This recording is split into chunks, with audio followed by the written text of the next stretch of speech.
I am Rebecca from ChemKnits, and today we're gonna get messy. Well, hopefully not that messy. I'm hoping to contain the mess inside this catering steam pan, one of my favorite vessels for dyeing yarn. But the reason why it might get a little messy is that today we are gonna apply some dry acid dye powder onto dry yarn. No water involved, it's just all gonna be dry. And then we are gonna spray it with some water. Now, the yarn base I've picked today is Knit Picks Stroll Fingering Weight yarn. Stroll is 75% superwash merino wool, 25% nylon. And one of the things that makes this yarn a really good candidate for this project, this experiment that we're gonna do, is that it absorbs water really, really fast. And so, unlike some non-superwash yarn, where if the yarn isn't pre-soaked and then you apply water on top, the water might just sort of bead up and not soak into the yarn, this yarn should soak up the water really, really quickly, which means that there's a chance that the dyes might dissolve and sink in a little bit where they were placed. Now, we could end up with bright patches of color and speckles still on the yarn. I'm not sure how much things may spread or not, because when we move the dry yarn with dry powder on it, things might separate more, but since they're not dissolved, they're not necessarily going to smear in the way that they might if we were doing things differently. But our three colors here could blend together and we could end up with something a little bit more muted overall. So that is a possibility. But ultimately, I'm excited to see where we end up because I'm not quite sure what's gonna happen today. The three colors I'm planning to use today are colors that will blend beautifully, but are also colors that all might behave a little bit differently. We're gonna use Dharma's Toner Black, Fluorescent Fuschia, and Ponsettia. Together, this should make a really beautiful color combination. The Fluorescent Fuschia definitely does not bind very quickly. It tends to spread more.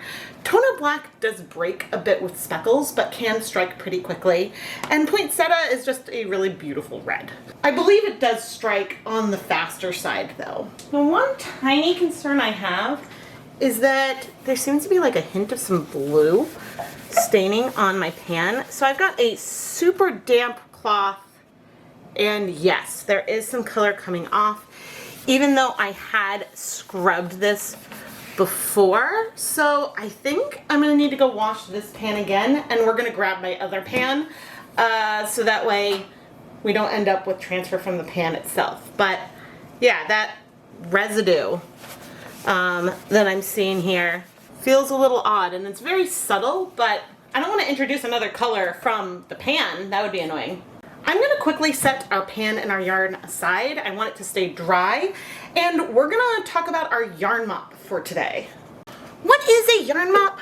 A yarn mop is a skein of yarn that I use to literally soak up color. So usually it'll be off of my gloved fingertips, and that'll be the case today. Sometimes it is in a dye bath to soak up leftover color.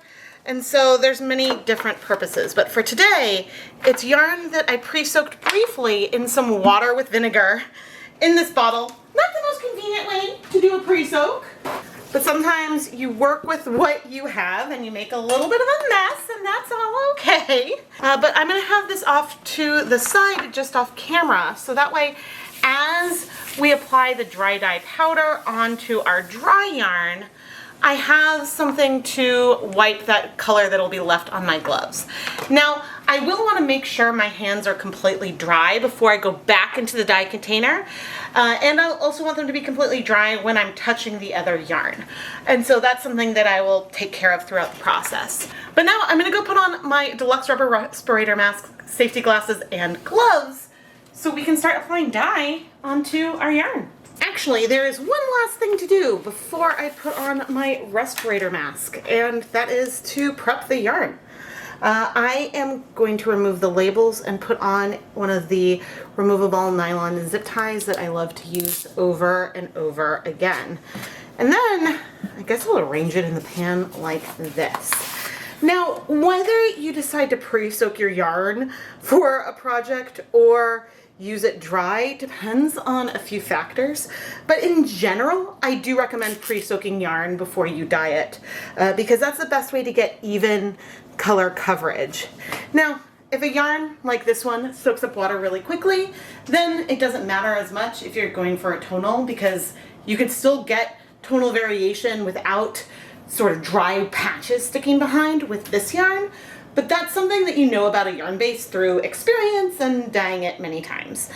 So not all yarn bases would work as well with a dry sort of overall technique. But anyway, now I'm gonna go put on my deluxe rubber respirator mask, safety glasses, and gloves, and we're gonna dye the yarn. And now I have one more task that I want to do before we start dyeing. I have a squeeze bottle here with approximately 300 milliliters of tap water. And to it, I'm gonna add not a reasonable amount of acid. This is just some white vinegar I'm pouring in. All right, and we've added about 100 milliliters of white vinegar. This is a pretty high ratio of vinegar to water, but my rationale here is that we want to have enough acid in here in case we're not going to add a ton of liquid onto our yarn once we spray it. I have no idea how much liquid we're going to want to apply. And so we could have had straight vinegar, but diluting it a little bit I think was a good idea. So we'll see where we are. But now I'm finally going to go put on my deluxe rubber respirator mask, safety glasses, and gloves. Let's start off with our Ponsettia. Ponsettia? Yeah, I don't know how you say that word. I don't really know. I'm going to take a pinch of this dye and we're going to start letting it fall onto the yarn. I'm going a little bit heavy, so the speckles here, which is a speckling technique I'm using, are fairly chunky overall, but yeah, my plan is to eventually like mix these colors together at least a bit. Or by mixing them, I mean things will be layered on top of each other because when we flip the yarn, I'm expecting a lot of dye to fall off. There's nothing really here to keep the dye still. Okay, here's some Fluorescent Fuschia. This dye is sort of like finer ground. I don't know how well you can see it, but the Ponsettia sort of clumped a little bit more as I was adding it on. This one has like a finer grit to it. Ooh. The red and pink are so pretty next to each other. I mean, look at that. Okay, drying my gloves before going into toner black. And this is one where I'm going just a little bit. All over isn't entirely fair to say. I mean, maybe it is. I mean, I could certainly get it a little bit finer. I wonder what comes down to it when you consider like how a dye is milled. Is it about the amount of fillers that's in there or what? I never really paid close attention to that. But now I'm going to pick up the yarn carefully. The dye is sticking where I put it. I mean, I didn't try to shake it off or anything, but sort of if you see the side, you can see it's sort of staying there. As I'm laying it down, some is definitely falling off there. But the good news is so far things are less messy than they could be. But I do want to wipe off my gloves because I did likely get some color on them. My hands are so dry overall though. It feels weird. It feels so weird. We're going to have to also decide, I think I have more dye, if we're going to flip things inside out or what. I don't know how like deep this color is going to go, how well that will work. That's a lot of Fluorescent Fuschia, Rebecca. And see, on this side, I'm just kind of being more random with the placement.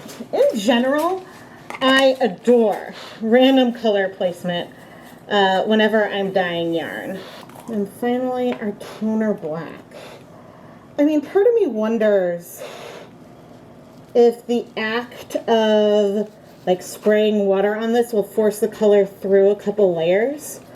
I mean, I suppose we can always add more dye. Like, this is an experiment, but there's nothing that stops me from adding more color to this or to our yarn mop. Like, those are all just choices, right? I'm not constrained. Okay, we're gonna try to open up the yarn. And I know we're not gonna see all of it, but we're gonna attempt to sort of expose this interior area more and then add dye onto it. Our yarn mop is getting some good coverage on there, and I can already tell I'm going to want to pop it in my steamer basket briefly before even we add water on to this. Okay, Rebecca, let's not be too ridiculous with our fuchsia. Red and pink is so pretty together. You know what I haven't done in a while? Neon rainbows. I wonder how I'd feel about this overall. I mean, depending on what happens, it would be challenging to layer more and more and more dye in here. I was like, could we do some kind of yarn lasagna thing with this? But that I honestly don't know. I don't know if we'd be able to like scale this up, because look at the volume that the dry yarn is taking up. It almost fills up this pan. And so if we were doing a slightly, oh no, we got one drop of water in there. If we were doing, as I add our black, if we were doing a slightly different, I don't know. I mean, I think it would be hard to fit a lot more yarn in here just because it's so fluffy. When you have the water in, it sort of compresses things a little bit. And so I think as we spray water on, we're gonna see things like compress and sink downward. And I am anticipating that we're gonna want to use our yarn mop in here to soak up more of the color. But I'm gonna go take this and pop it in the steamer basket right now. And that is mainly because it's getting harder and harder to wipe the dye from my gloves onto it. And yeah, it was time. Speaking of time, let's bring over our spray bottle. And we're gonna spray. That actually looks really cool. Now, I sprayed a lot in one area at first because, I don't know, I wanted to get a thumbnail. But now, I'm spraying lightly over this. And I don't know how I'm going to want to proceed. Because on one hand, we need the yarn to get wet. But on the other hand, this is really, really cool. And is this going to have the yarn sort of strike in a speckly way? Or I mean the dyes. Because look at what the spray is doing. There's parts that are wet. So we're seeing the dye in these little like specks, right? But does it mean, I don't know. I don't know what it means. I mean, that's really, really cool. This is a really awesome effect. But I think if I were to add more and more liquid, these areas would get less speckly over time. Okay, I flipped the yarn over, and I don't know why the camera wasn't recording. But along the bottom of the pan, there's some pools of liquid, so that might spread things out a little bit more overall. Okay, and there are areas with where I spray that we don't immediately see color. I think it depends on whether or not there was powder over there. So it looks like sometimes almost that we're getting dye coming out of the spray bottle, but it's important to remember that that's not what's happening. We're just dampening the dye that is already on the yarn. And I'm going a little bit heavier through here because, I don't know, I guess I want to make sure it's all wet. But this effect is so cool. I just don't know how much of it is going to stick around or get spread because, I mean, we need to add more water onto this. I'm amazed and confused. I guess we flip the yarn again. I mean, in the past, so in some past episodes, and see there you can see some of the streaks that we're getting of liquid. In past videos, I have sprayed, we're getting so much dye on my hands. Over to the yarn mop, even though it's in the steamer basket. Okay, I brought that back over so it's present. But in the past when I tried having like food coloring in spray bottles and spraying, the results were not my favorite. They were not my favorite results. And that was because like you can't really control it, things get heavy, and you didn't really get speckles. We're getting speckles here because of the dry powder, less because of the spray bottle. But as for how many speckles will remain, that I don't know.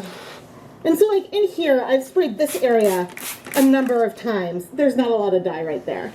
So the coverage is hard to predict, but you know, when you have a white patch, you might still get more color.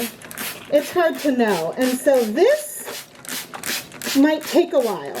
And honestly, this is going to take longer than it would have taken for me to speckle. Speckle on the yarn. How are we doing? How are we doing? But the effects are fairly unique. And so that is fun. I just really want to get the yarn wet. And the steamer basket will add some liquid to it. That's for sure. But it's not going to add acid. And so that's what we're doing here as we are spraying, is we are adding acid into everything. But also, you know, what's hard and what's the workout here is that it's very easy for some areas of this yarn to remain dry. And so that is challenging. And now I'm getting dyed to the outside of my squeeze bottle. So we could add more dry powder. That is something that we could do. But I don't think this is any more freeing or liberating than other speckling techniques. What it is doing is making my arms tired from squeezing the bottle. Okay, let me see how we're doing. Bring the squeeze bottle over. Now, there could be something to say for maybe spraying the yarn lightly to get it very unevenly damp first, but I don't think I'd enjoy that very much anyway. Yeah, I think what we are ending up here is with something that looks really cool, but I also think we're getting nearly as much from laying the yarn down on the damp bottom and that little bit of liquid as we are from the spraying. And so maybe what I need to revisit is the what I used to call the dry rub technique, where I would start with dry yarn, and we could add a little bit of powder, and then we sort of rub the yarn around on the bottom, because I think that what I'm seeing here is that the most wet areas have the most dye because they're soaking up that dye that's on the bottom of the pan. And I'm bringing the yarn mop over around these edges because I'm also feeling like this is messy.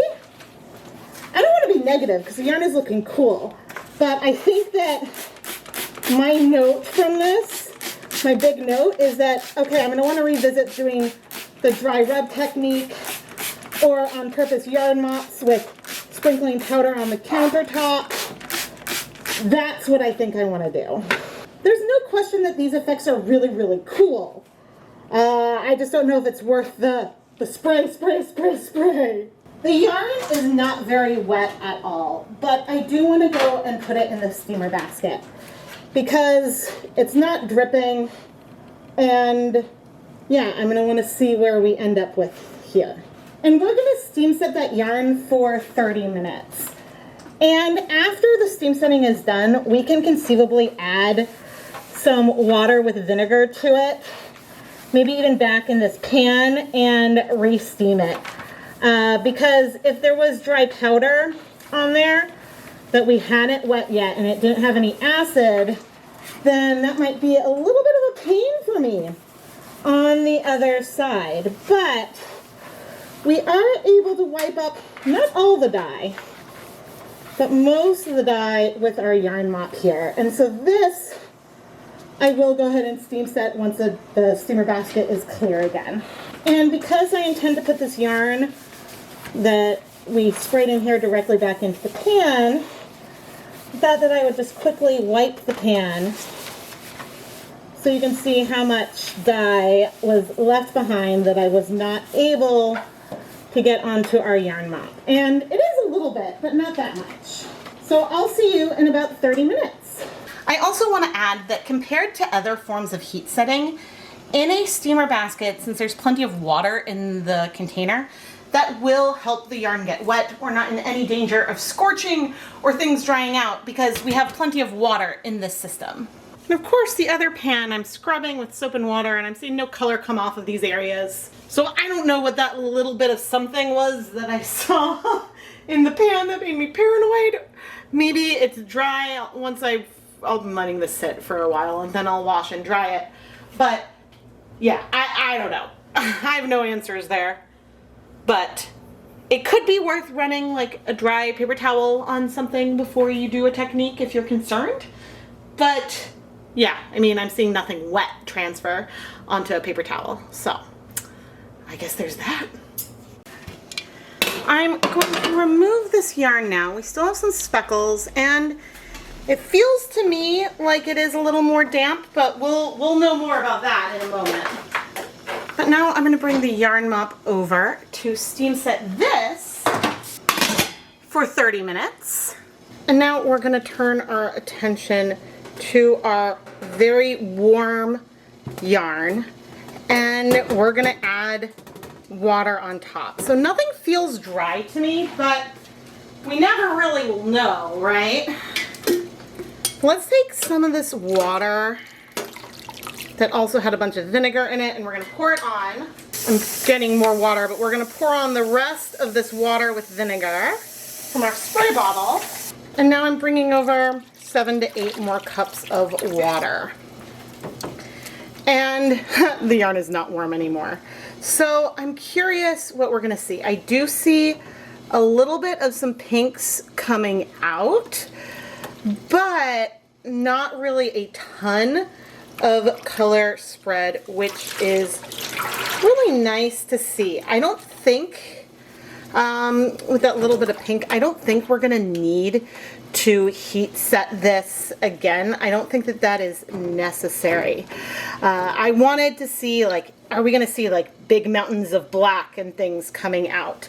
But a little bit of pink, that is totally, totally fine. And so I don't think on screen, on camera, you can really appreciate some of the beauty that we have in here. Now, I'm curious if this is going to give us more of a pink base versus a white one. I don't know. All I can say is that this is really, really pretty. Now, actually, that little bit of pink could be from the yarn.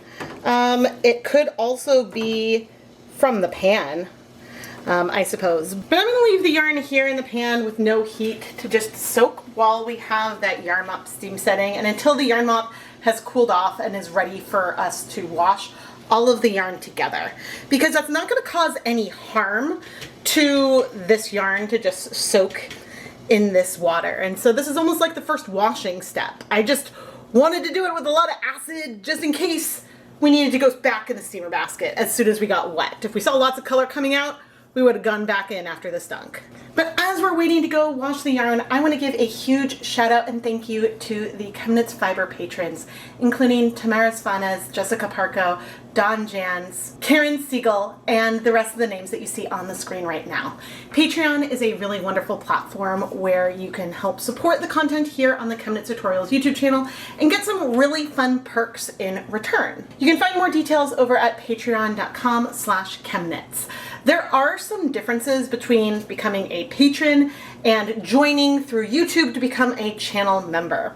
Through YouTube, I offer some fun emotes and things like that, things that I can't offer through the Patreon that existed first.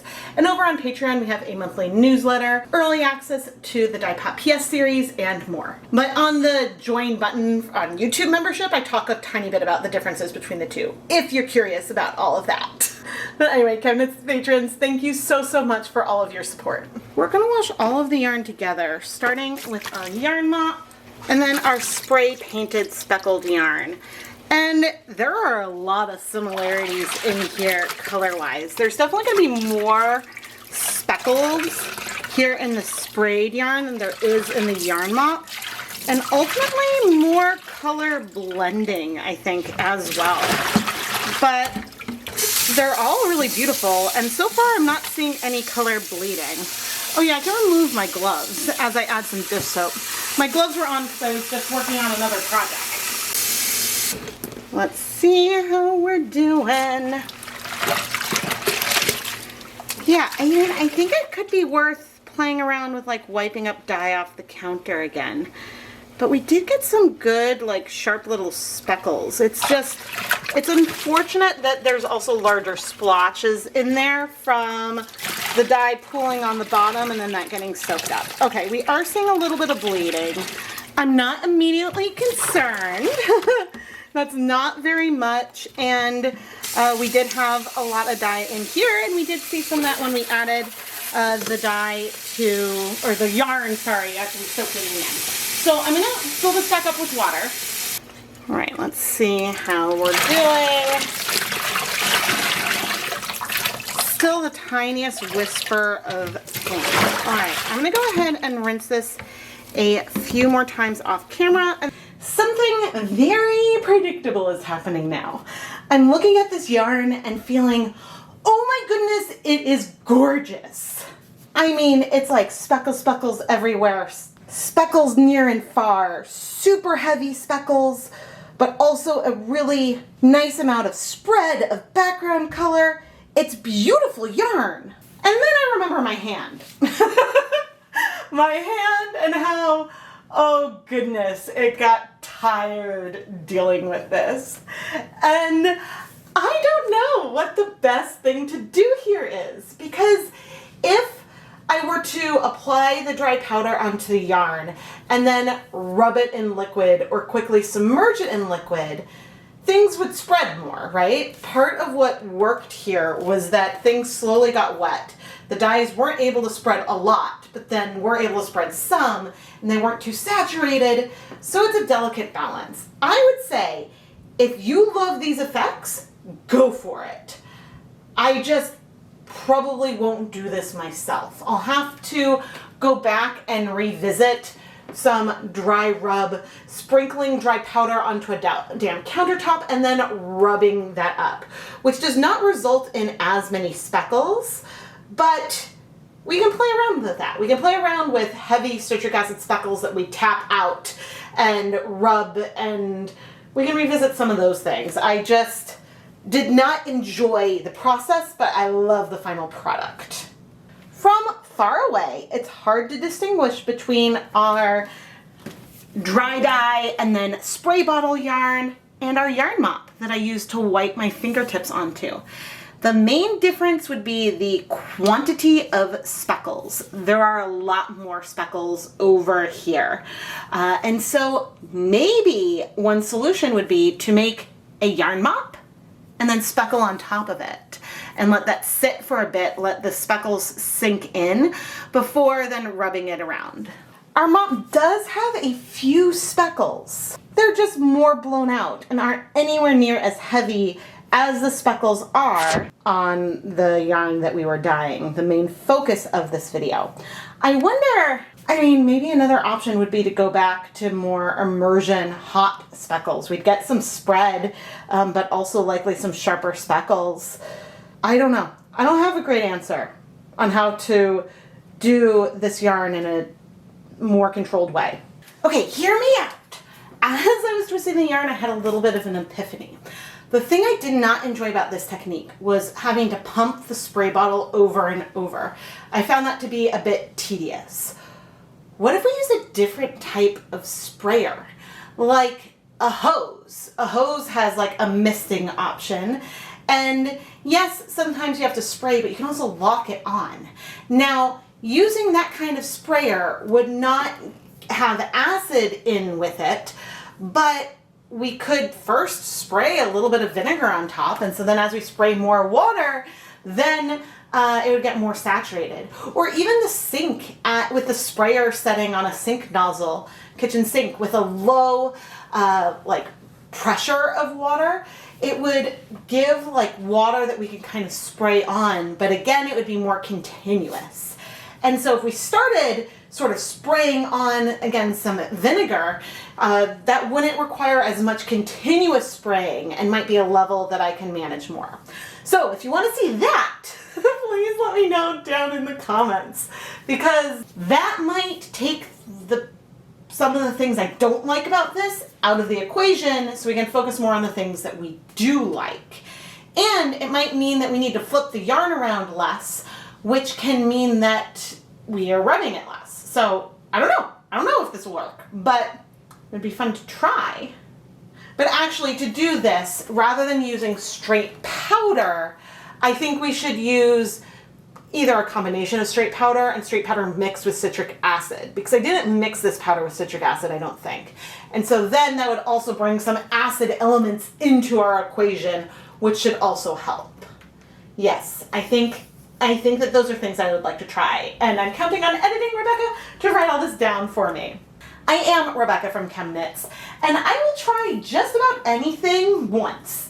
And if I love it, then I'll do it over and over again. And if I don't, then, well, that dyeing technique ends up in the list of things like jelly beans that'll never be revisited ever, ever again.